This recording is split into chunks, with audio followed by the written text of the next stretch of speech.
In this video, we're going to cover muscles of the rotator cuff, which will include some of your shoulder muscles and then of course some of your scapular muscles. The first muscle we're going to note is right here. We call this the deltoid. We can actually take this off, and you can note that that muscle is also located on the mini muscle men and also located on the head, neck, and shoulder muscle that we talked about last week. Now, I want to also note that we are looking at a posterior view of the arm. You can tell by the hand, the way it's positioned, and then also we can tell by looking at the acromion process and acromion or scapular spine.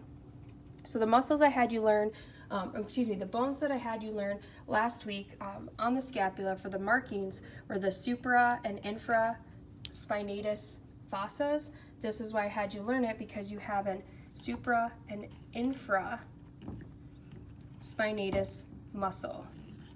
So supra infraspinatus muscle, and this is going to be a muscle that sits above the spine and a muscle that sits below the spine.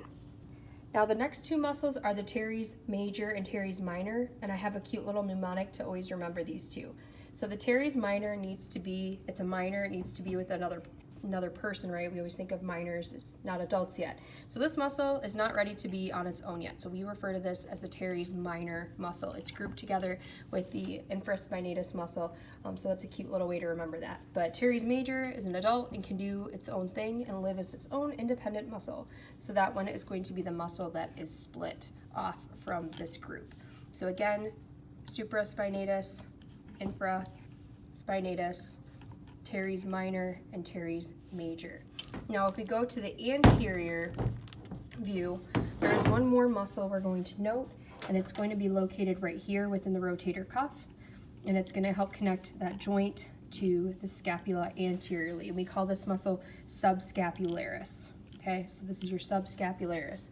I always think subscapula, even though this is posterior, below deep in the scapula, you have the subscapularis. And those are the muscles of the rotator cuff.